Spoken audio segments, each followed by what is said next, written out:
오늘은 전도에 대한 이야기를 여러분하고 좀 나누려고 하는데, 여러분 받으신 그 주보 안에 그 전도 작정 대상자 명단 기록하는 거 받으셨죠?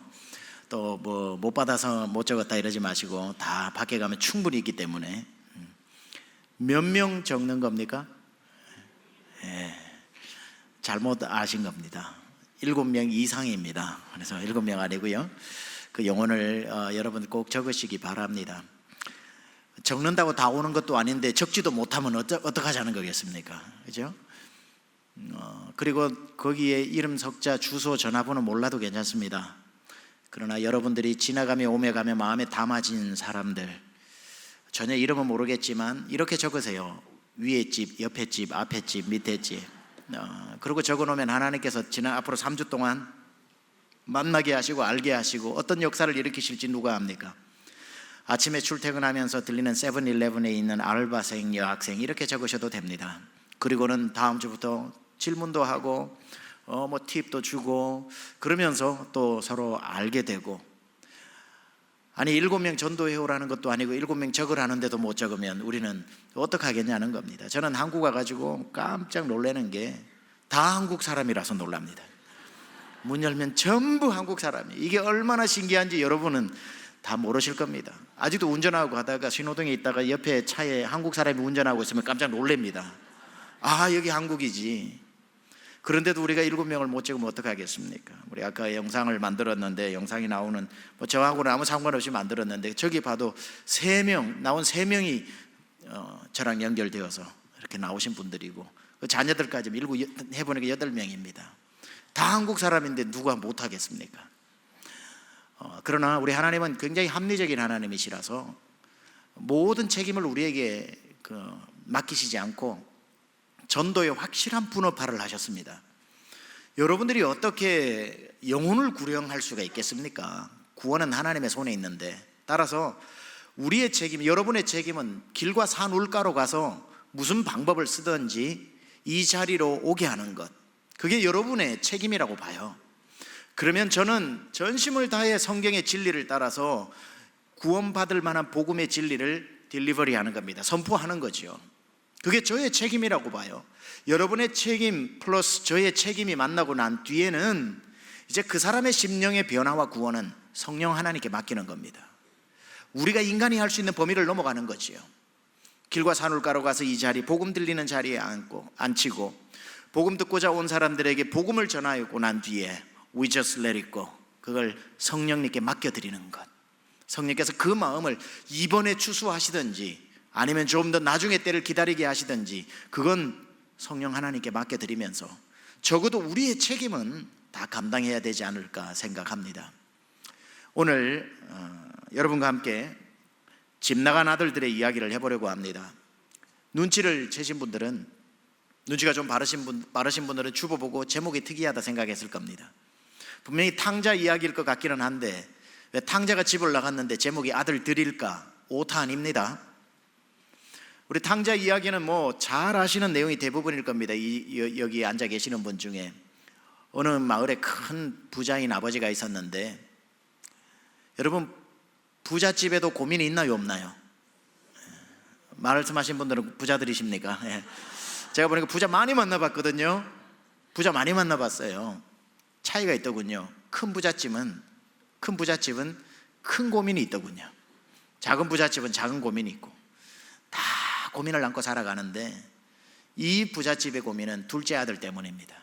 얼마나 말썽을 피우는지 나중에는 급기야 아버지 재산 절반을 탈탈 털어 나가가지고 허랑방탕하게 다 쓰고 난 뒤에 먹을 거 없어 돌아와가지고 아버지 품에 안겨 회복되는데, 그러다 보니까 첫째 아들이 불만이었던지 밖에 나가 일하다가 들어왔는데 아버지가 동생을 혼내기는커녕 살찐 송아지를 잡아줬다는 것 때문에 기분이 상해가지고 그 아들을 붙잡고 아버지가 간간히 이렇게 간신히 달래면서 아슬아슬하게 해피엔딩으로 끝나는 이야기입니다. 제가 여기에서 집 나간 아들들이라고 복수를 했는데 이 이야기에는 집 나간 아들들이 몇 명 등장합니다. 여러분이 아시는지 안 아시는지 모르겠지만 그 아들들을 한번 소개해 보려고 하고요, 여러분은 어디에 해당되시는지 한번 점검해 보시기 바랍니다. 첫 번째 집 나간 아들, 당연히 둘째 아들입니다. 이 아들은 어릴 적부터 어떻게 태어나서부터 아버지가 아픈지 아버지가 기분 좋은지는 아무 상관없이 이 아들은 오로지 관심이 아버지 재산입니다. 아빠, 재산 얼마야? 아빠, 우리 땅 어떤 거야? 아빠, 저 건물도 우리 거야? 아빠, 말해봐. 주식 몇 개 가지고 있어? 늘 물었다면 재산입니다. 그게 처음에는 애교인 줄 알고 저 땅이 우리 땅이지 하고 몇 개 가르쳐 줬다가 막 그때부터 애가 더 비뚤어지는 것 같아서 아빠 없어, 아빠 없어. 없긴 뭘 없어. 책 보면 알지. 이제 저 땅이 다 내 땅이라고 생각을 하니까 이 아이는 아빠의 땅을 보면서 만연의 미소를 짓습니다. 합법적으로 땅을 요구하려고 하니까 아직 애라서 안 돼서 합법적인 성인의 나이가 되기를 기다리는 겁니다. 미국 나이 18, 한국 나이 20살 됩니까? 왜 그렇게 한 해 한 해가 지나가는 게 더딘지, 언제 18살 되는지 오매불망 그날만 기다리는데 고생 끝에 낙이 온다고 드디어 18살 생일날이 되었습니다. 집안 사람 다 모여가지고 아버지, 형님 뭐 다 모여가지고 케이크 하나를 탁자 위에 놓고 초를 18개 꼽습니다. 그리고는 이제 불을 켜가지고 생일 축하 노래를 부릅니다. 생일 축하합니다. 세상에 들어본 생일 축하 노래 중에 가장 느린 생일 축하 노래입니다. 이거 빨리 끝나야 되는데 또 2절로 영어로 부르네. 또 Happy birthday. 그러고는 끝나고 난 뒤에 초를 불으라고 그러는 말도 떨어지기 전에 자기가 훅 하고 불어버립니다. 그놈 하고 아버지가 Make a wish, 너 소원을 말해봐라 이렇게 얘기를 하니까 다 보는 앞에서 18년 동안 자기가 준비해온 그 자기의 소원을 얘기합니다. 나는 아버지가 죽었으면 좋겠어요. 이렇게 얘기를 합니다. 이놈을 패 죽여요, 말려 죽여요? 어떻게 해야 됩니까? 아니, 성경에 어디 그런 얘기가 나오냐고요? 그 당시에 아버지에게 유산을 요구하는 건 아버지가 죽었을 때만 가능한 얘기입니다. 다른 말로 여기에 보니까 내 분깃을 내게 주소서라고 얘기하는 이 말은 아버지 지금 당장 죽어야 합니다, 이 뜻이거든요. 근데 아들이 이렇게 얘기했겠죠. 아버지, 내가 아버지 죽을 날을 기다리려니까 아버지가 피부 색깔이 너무 고와서 앞으로 돌아가실 날이 십수년, 몇십 년은 남은 것 같은데 그때까지는 도저히 못 기다리겠고 그냥 공식적으로 내가 요청할 테니까 내 분깃을 주세요. 이렇게 당돌하게 얘기하는 겁니다. 여러분 같으면 어떻게 하실래요? 근데 이 아버지는 얼마나 사랑이 많은지 그냥 그 말을 듣고 전문 변호사를 불러가지고 자기 재산의 절반 계좌이체를 시켜줘 버립니다. 그 재산이 얼마나 되는 줄 아세요? 제가 한번 계산을 해봤습니다. 저 혼자 성경에는 안 나오고 부자라고 하니까 대충 이 정도입니다.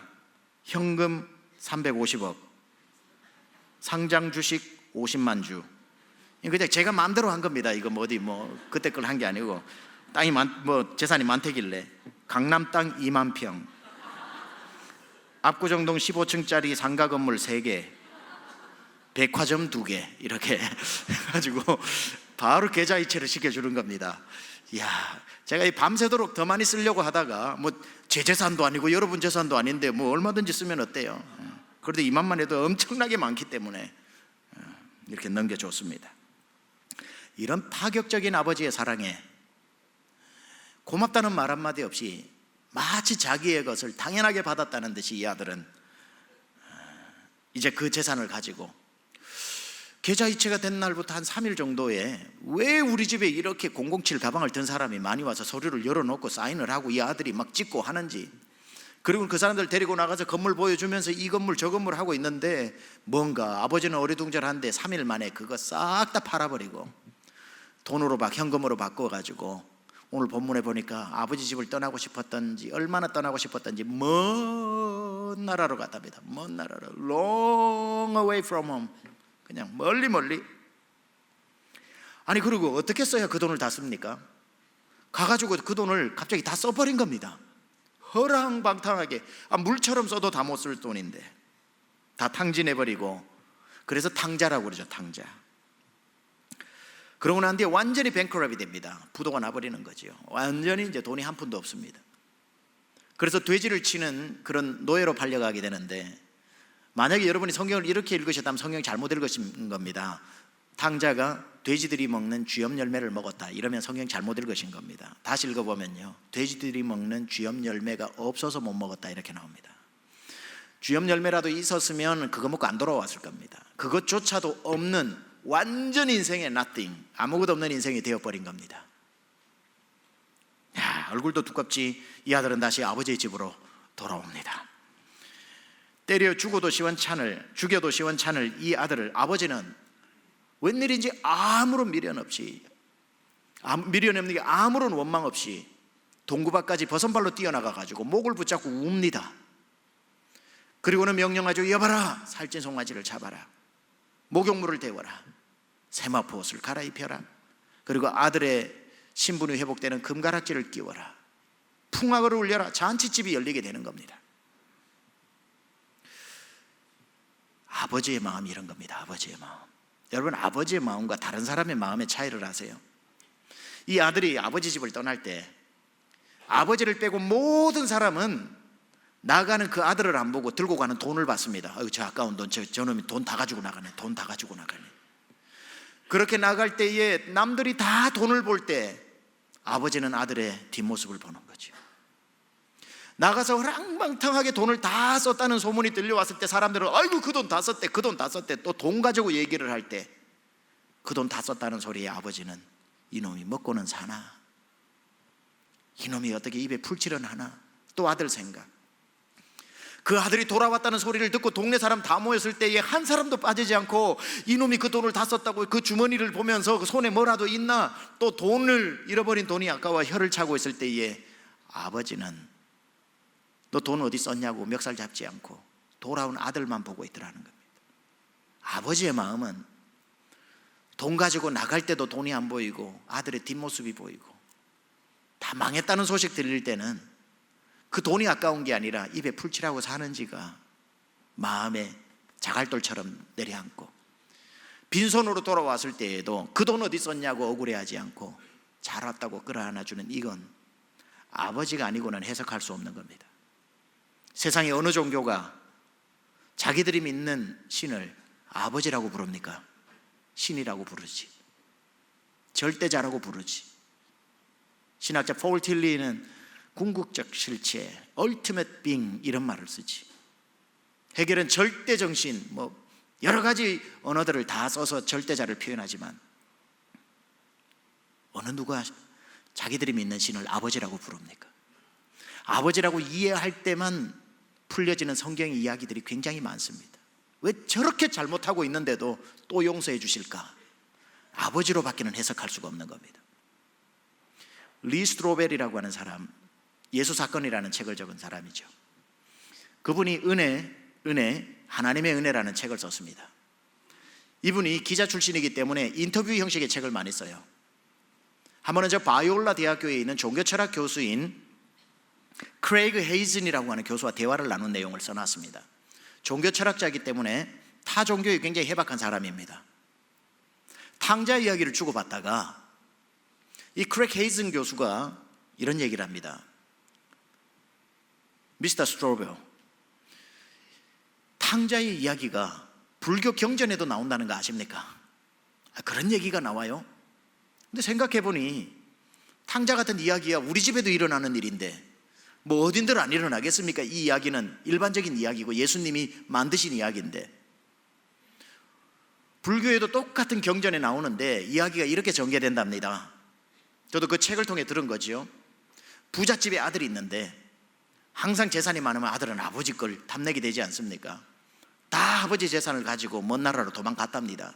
그리고는 흥청망청 써서 다 탕진을 해버리고 집으로 돌아오는 탕자 얘기가 있다는 거예요, 불경에. 거기까지는 플롯이 똑같은데 그 다음부터 기독교 이야기와 불교 이야기가 다르대요. 기독교는 그렇게 돌아온 아들을 아무 조건을 묻지 않고 잔치집을 벌리고 살찐 송아지를 잡는데, 불교는 이렇게 얘기한답니다. 아버지가 돌아온 아들을 맞이해 주면서 너의 지난 날의 비행을 내가 주는 수행으로 갚아라 그런답니다. 너의 비행을 수행으로 갚아야 된다고 하고 수행 명령을 내리는데 25년 동안 그 집에 똥을 치우게 하는 겁니다. 이게 불교 경전에 나오는 이야기랍니다. 불교를 가장 잘 나타내주는 이야기죠. 비교가 되십니까?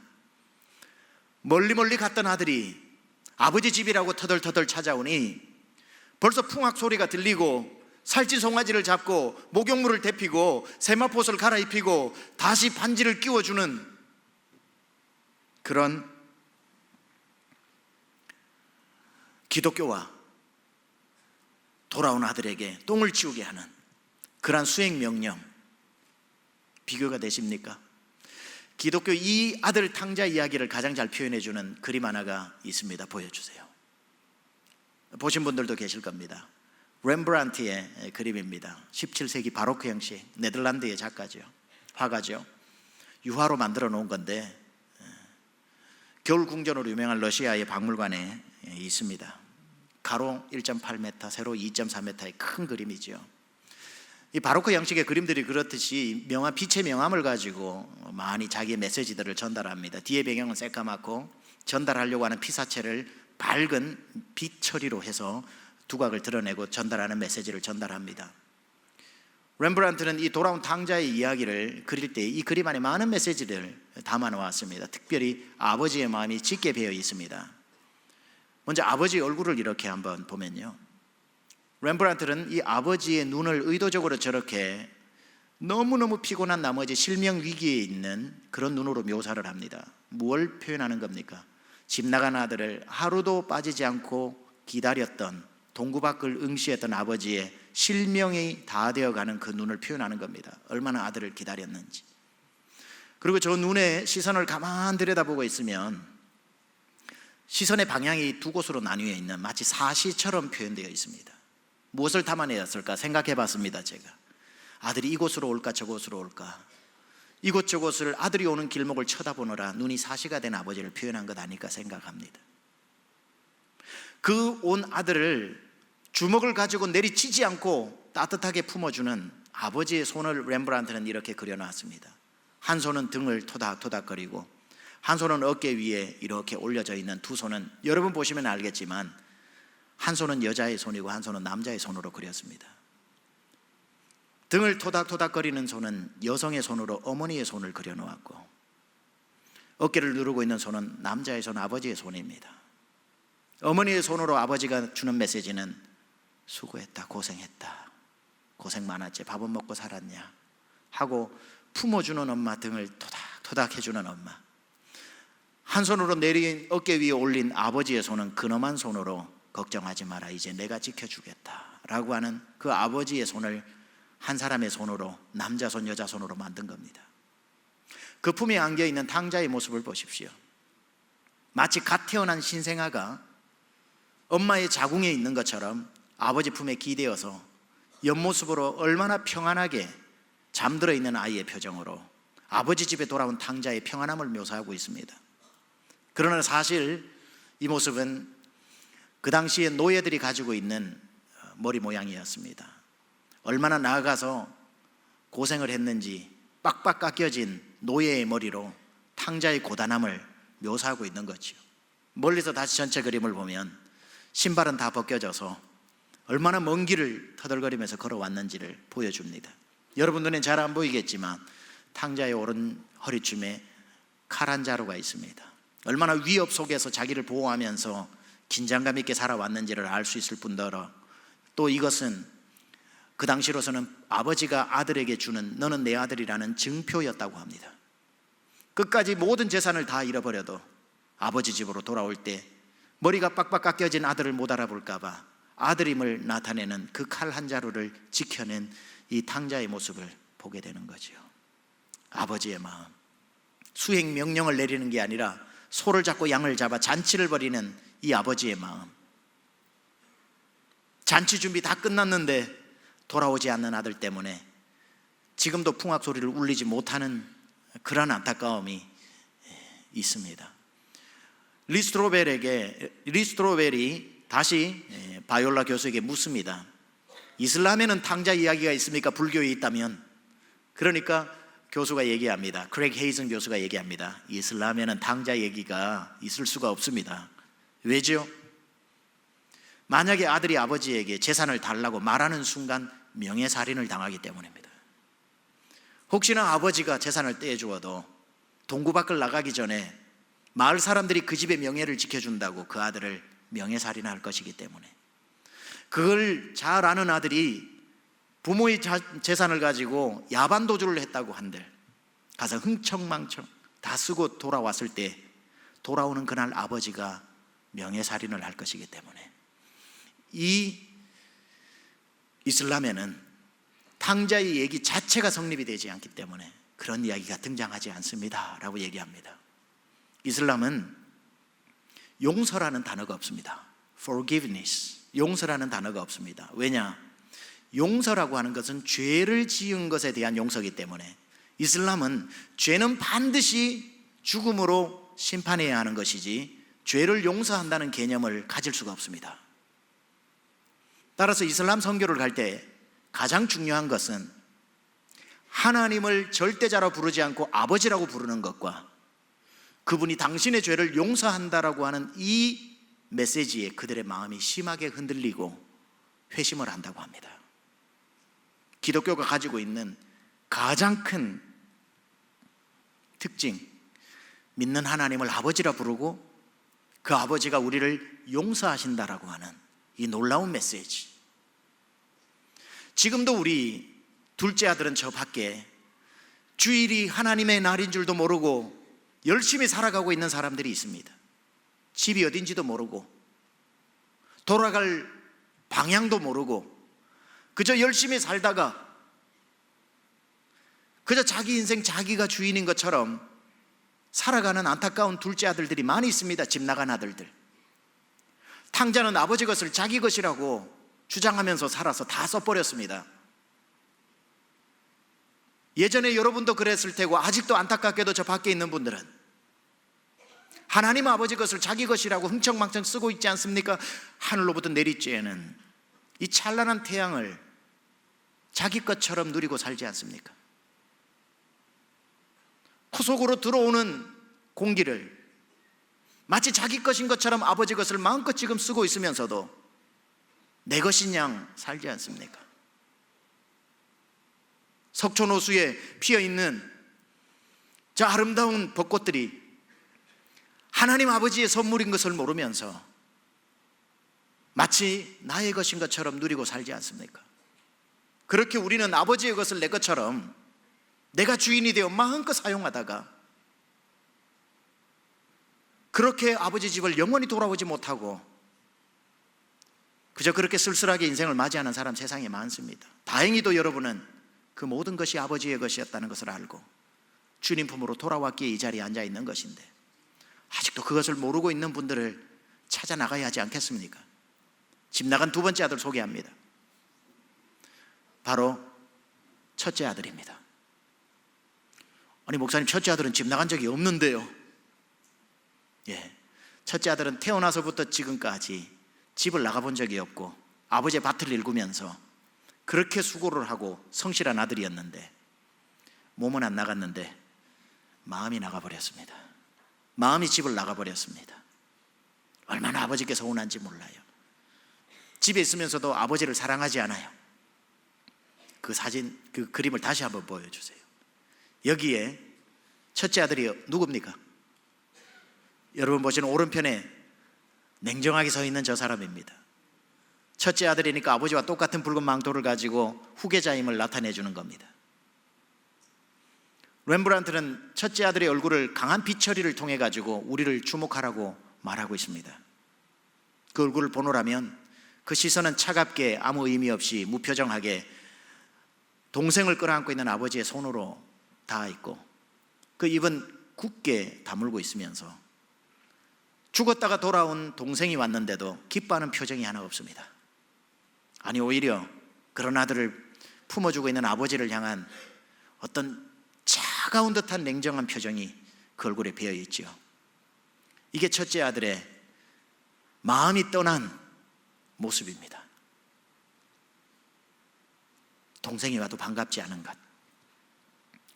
오늘 어쩌면 이 자리에 앉아 있는 분들은 예전에는 둘째 아들이었지만 최근 10년, 20년, 최근 몇 년간은 이제 돌아와서 우리 교회의 1등 공신인 아버지 집 교회를 일구고 텃밭을 일구고 교회가 건축을 하면 집을 팔고 무슨 일을 해도 한 번도 아버지를 떠나지 않고 이 교회에 충성했던 첫째 아들 같은 분이 훨씬 많을 겁니다. 그렇게 교회를 사랑하고 교회를 지켜내었는데 이 자기도 당황스러운 마음이 들어요. 새 가족이 오는 게 안 반가운 건 아닌데 그렇게 반갑지도 않아. 언제부터? 나는 40년째 지키고 있는데 우리 목사님이 한 번도 일어나서 박수식 해준 적이 없는데, 언제 왔는지도 모르는 새 가족 한 3개월밖에 안 됐는데 조그마한 일 하나 했는데 예배 중에 일어나라 그러고 박수하라 그러니 뭐지? 나는 한 번도 아버지 집을 떠난 적이 없이 고생은 내가 다 했는데 박수는 새 가족이 받네. 집 나갔다고 온 둘째 아들이 다 받네. 자기도 당황스러워. 이 마음이 뭐지? 반가워해야 되는 거 아니야 이거? 근데 왜 안 반갑지? 나는 40년째 다니는데 우리 목사님이 내 이름을 5번째 물어봤는데 또 모르고 있는데, 나 아무개라고요 해도 다음에 성함이 이러는데, 지난주 온 새 가족은 목사님이 탁 이름을 한 번에 외우네. 이건 뭐지? 왜 둘째 아들을 자꾸 이렇게 끌어안지?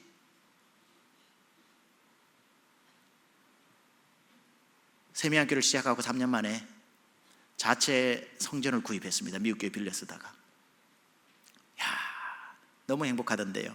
깡통 주워서 팔았지, 결혼할 때 온 집사람 폐물들 다 팔았지, 부모님은 물려주신 땅 팔아가지고 헌금했지, 성도들 다 헌금했지. 그렇게 고생해가지고 첫 번째, 미국에서 한국하고 달라요. 자체 성전, 자기 집을 산다는 건 의미가 다릅니다. 타지에서 그래파인이라고 하는 데서 파머스 브랜치로 성전을 이전을 했는데 우리는 이걸 강을 건너왔다 표현을 했습니다.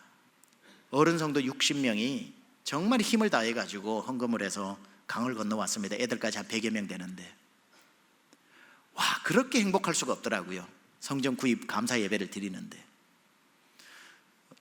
이제 입당을 하고 난 뒤 한 몇 개월 지나는데 소문을 듣고 새 가족들이 교회를, 그렇게도 안 오던 새 가족들이 이제 오기 시작하는 거예요. 자체 성전이 있으니까. 그렇게 행복할 수가 없더라고요. 희한하다. 성도들이 온다. 너무 행복한 겁니다. 그런데 저만 행복한 것 같더라고요. 나중에 알고 봤는데, 성도들이 와서 구원의 방주가 되고 열방을 변화시키고 하는 이런 뜻으로 성전을 우리가 힘을 다해서 구입했는 게 틀림없는데도 불구하고 그 고생하면서 오신 성도분들이 새 가족이 자꾸 오니까 이상한 마음이 느껴진다는 거예요. 밀려나는 느낌이라고 해야 될까요? 분명히 고마워하고 하나님께 감사해야 되는데 그 마음이 안 들면서 갑자기 저를 쳐다보기 시작하는 겁니다. 우리 목사님이 날 더 많이 쳐다보나, 새 가족을 더 많이 쳐다보나. 새 가족은 2번 쳐다봤는데 나는 1번밖에 안 봤다고. 갑자기 저를 가운데 놓고 사랑의 저울질이 시작됩니다. 이걸 제가 이렇게 할 수도 없잖아요. 찾아가가지고 얘기를 합니다. 우리 전도하려고, 우리 이 날을 꿈꾸면서 지금까지 왔는데 우리 서로 마음 알잖아요 하면, 목사님 마음 알죠. 근데도 마음이 섭섭해서 안 되겠다는 거예요. 제 마음에 참 어떻게 해야 될지 모르겠더라고요. 아무리 노력해도 안 되는 겁니다. 60여 명 되는 어른들 중에 저를 이렇게 힘들게 하거나 막 교회를 크게 힘들게 한 건 아니었는데, 감사하게도 그럼에도 불구하고 서로 친하고 고생한 분들 하름하름해서 60명 성도 중에 20명이 떠나버린 겁니다. 성전은 구입했는데 60명으로 왔는데 40명이 돼버리니 이거는 이전한 그 의미도 없어지면서 첫 번째 제 목회에 심한 좌절이 찾아왔습니다. 내가 목회를 할 수 없을지도 모르겠다. 얼마나 속이 상한지요. 그래서 도저히 정상적 목회가 제 마음이 허락이 안 돼서 기도원으로 올라갔습니다. 여러분, 기도원에 올라가면, 되게 속이 상해서 기도원에 올라가면요, 기도가 안 나옵니다. 기도원은 기도하러 올라가는 게 아니라 자러 올라가는 경우가 많아요. 가가지고 지금까지 밀린 잠을 실컷 잤어요.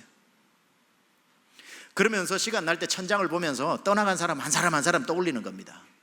내가 자기에게 어떻게 해줬는데, 미국 처음 올 때 그 부부 공항에서 픽업해가지고 아파트 잡아주고 차 사주고, 제가 사준 건 아니고 차 사도록 도와주고, 뭐 물론 제 차도 줬는데 그냥 밖에 나가서 사고 나가지고 없어진 적도 많아요.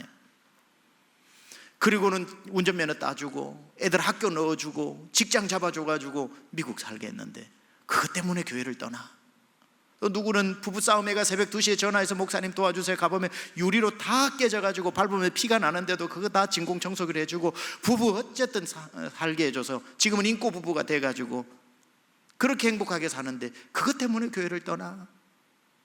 사업이 망해가지고 도넛 가게 어떻게든 연결시켜줘가지고 이제 도넛 가게 잘 장사가 잘 되는데, 그것 때문에 교회를 떠나. 막 저도 너무 막 그런 거예요. 밤이 되는데도 불도 안 켜고 깜깜하게 있다가 아침에 되면 아침대로 있다가 이틀 3일이 됐습니다. 밖에 나가가지고 막 밤에는 누워가지고 하늘의 별을 보면서 한숨도 쉬는데 오래 못 누워 있겠더라고요. 막 개미들이 올라와가지고 다시 방으로 들어와가지고 불도 안 켜고 밤을 지새우면서 있는데, 3일째 저녁 되는데 누가 밖에서 문을 두드리면서 목사님 목사님 부르는데 우리 교회 권사님 목소리더라고요. 문을 안 열어줬어요. 밖에서 목사님 하는데 문을 안 열어줬어요. 얼마나 끈질기게 문을 두드리는지 나중에 문을 확 열었더니만 남아있는 우리 교회 성도님들이 그 산 위에 다 올라온 겁니다. 목사님 하는 겁니다. 제가 제발 내려가세요, 제발 내려가세요, Leave me alone, 좀 혼자 두세요, 혼자 놔두세요, Leave me alone. 그 말을 듣나요? 그냥 문이 열린 타에 다 들어와가지고 방에 앉았습니다. 저보다 연세가 다 많으신 분들인데요, 제 앞에 다 무릎을 꿇는 겁니다. 그리고는 얘기합니다. 목사님, 떠난 성도만 성도인가요? 남아있는 성도는 성도 아닙니까? 목사님, 우리 목양해 주셔야죠. 목사님 힘내 주셔야죠 하면서 다 우는 거예요. 다 우는 거예요. 그걸 보면서 한 3일 동안 저도 고여 있었던 눈물이 터진 겁니다.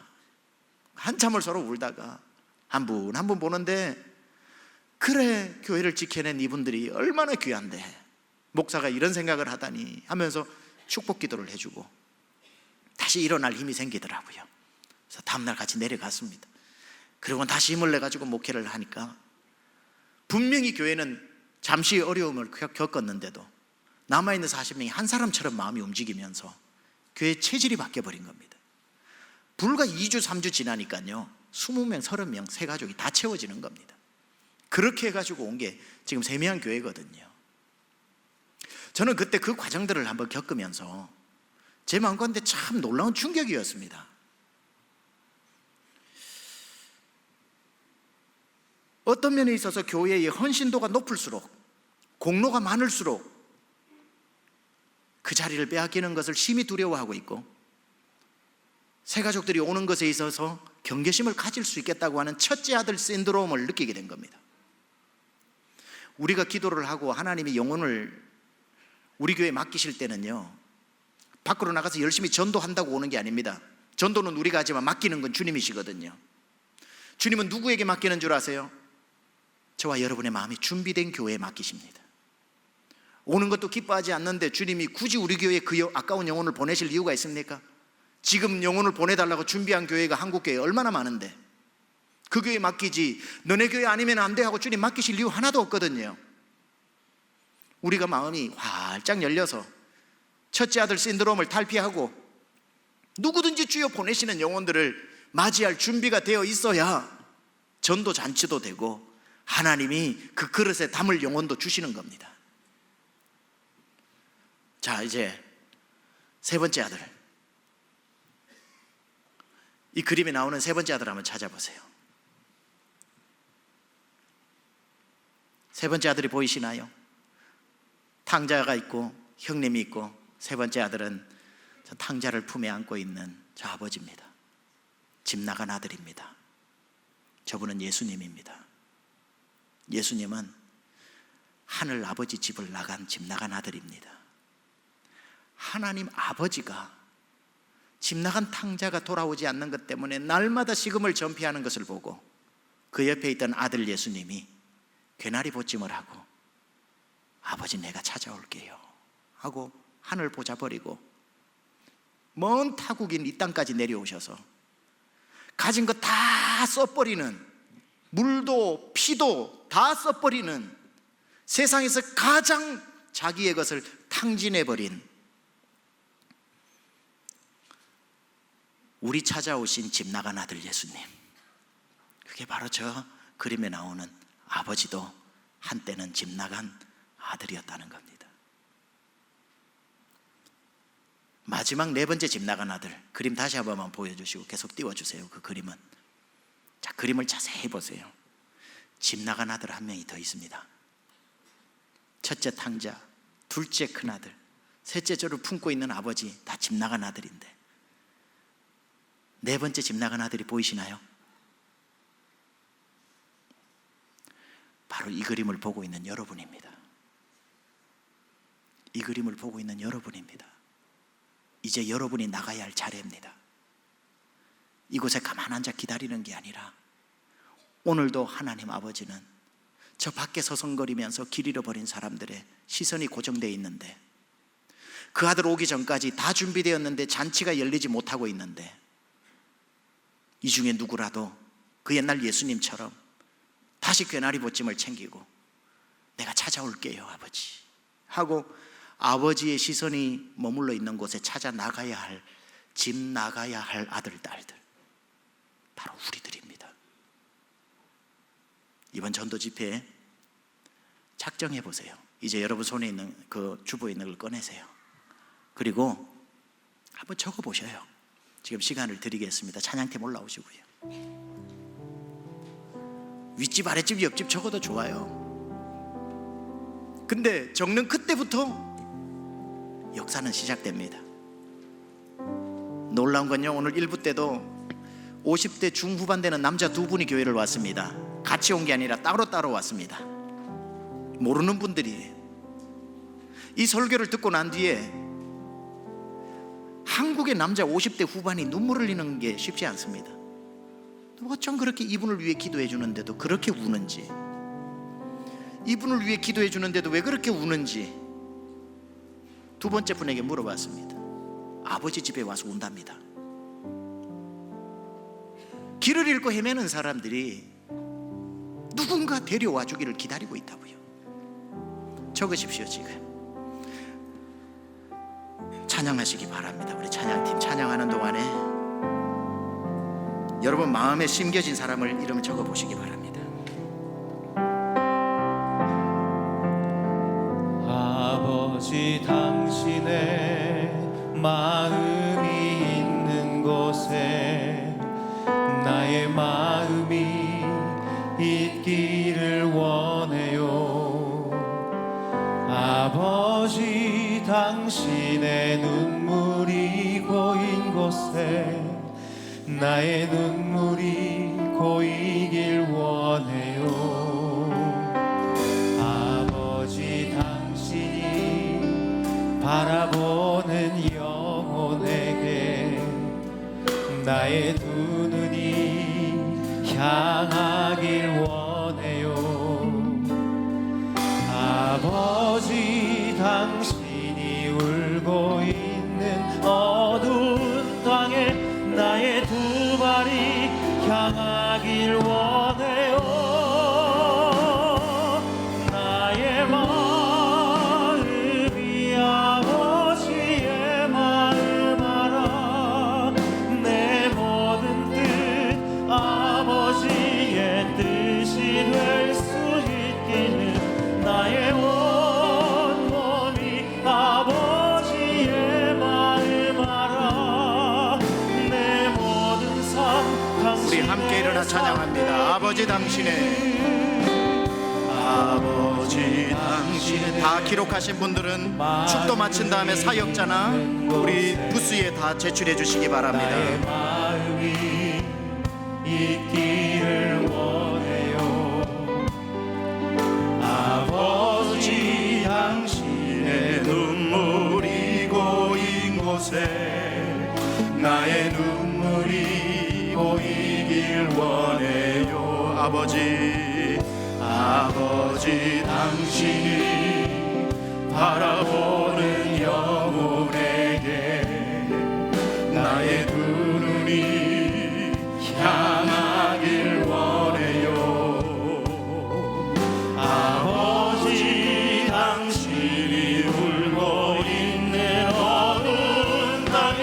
나의 두 발이 향하길 원해요. 나의 마음이 아버지의 마음 알아. 내 모든 뜻 아버지의 뜻이 될 수 있기를. 나의 온 몸이 아버지의 마음 알아. 내 모든 삶 당신의 삶 되기를. 우리 이 시간에 한번 같이 기도하는데요, 여러분 손에 적은 그 명단을 붙잡고 기도합니다. 하나님, 이곳에 적힌 이 심령은 제가 어찌할 수 없습니다. 하나님께서 역사하여 주시옵소서. 아직도 길 잃고 방황하는데 길을 잃은 줄도 모르고, 길을 잃은 줄 알지만 가야 할 길을 모르는 사람들이 이 문만 열면 사방천지에 저렇게도 많은데, 주님 오늘 말씀하십니다. 누가 나를 위해 갈고 누가 내가 누구를 보낼고. 우리는 힘있게 대답합니다. 주여 내가 여기 있사오니 나를 보내시옵소서. 제가 집 나가는 아들 예수님처럼 나아가 그 영혼 아버지의 품으로 데리고 와 하나님 천국 잔치 열리게 하기를 원합니다. 주여 나를 사용하여 주시옵소서. 이곳에 적힌 영혼이 주님 앞으로 돌아오게 하여 주시옵소서. 주의 이름 한번 부르며 기도하겠습니다. 주여, 하나님 아버지, 주님 앞에 간절하게 기도합니다. 하나님 아버지, 우리가 작정하고 기도하는 영혼, 우리의 힘이나 능으로 될 수 있는 것은 아니지만, 오 주께서 아버지 하나님의 긍휼을 여기시사 우리 강남중앙 침례교회 사방백리 안에 복음 못 듣고 지옥 가는 사람 없게 하여 주시옵소서. 누구든지 주님을 믿고 주님께로 나오는 역사 일어나게 주여 우리를 사용하여 주시옵소서. 하나님의 도구로 하나님 오늘도 나아가서 저곳에 길 잃어버린 영혼을 주님 앞으로 인도하게 하여 주시옵소서. 아버지의 뜻이 될 수 있기를. 나의 온 몸이 아버지의 마음 알아. 내 모든 삶 당신의 삶 되기를. 하나님, 아무리 바쁘게 저들이 살고 있는 것 같아도 그 심령은 날 좀 데리고 가라고 부르짖는 그 영의 음성을 듣게 하여 주옵소서. 누군가의 손이 있었기에 저도 예수 믿고 이 자리에 있는 것처럼, 하나님 이제 나아가 길과 산울가로가 이전에 복음의 소리가 들리도록 이 자리로 강권하여 인도하고, 정확한 복음의 진리의 말씀이 선포되어짐으로 성령께서 그 안에 역사하실 수 있도록 주의 하나님 우리를 사용하여 주시옵소서. 아버지의 마음을 알게 하여 주옵소서. 아버지의 눈이 어디로 가 있는지, 아버지의 심장은 어디를 뛰고 있는지, 하나님 그 마음을 알아 우리가 다시 영혼을 찾아오는 집 나가는 선한 의도를 가진 아들 딸들 되게 하여 주셔서, 하나님 천국 잔치 아직 열리지 못하고 있는 안타까운 상황에 아들이 돌아오는 그날 풍악을 울려라 주님 기뻐하시는 잃어버린 영혼 돌아오는 그 순간, 하나님 우리가 바라보며 준비하고 기도하고 하나님 나아가 주님의 손과 발로 쓰임받게 하여 주시고, 우리 살아가는 강남중앙 집내기 모든 사부 식구들 전도하는데 최적의 환경을 만들어 주셔서 가정도 붙잡아 주시고 사업도 붙잡아 주시고 가정에 우환 없게 하여 주셔서 전도에 힘쓸 수 있는 그 환경으로 주께서 선한 손으로 인도하여 주옵소서.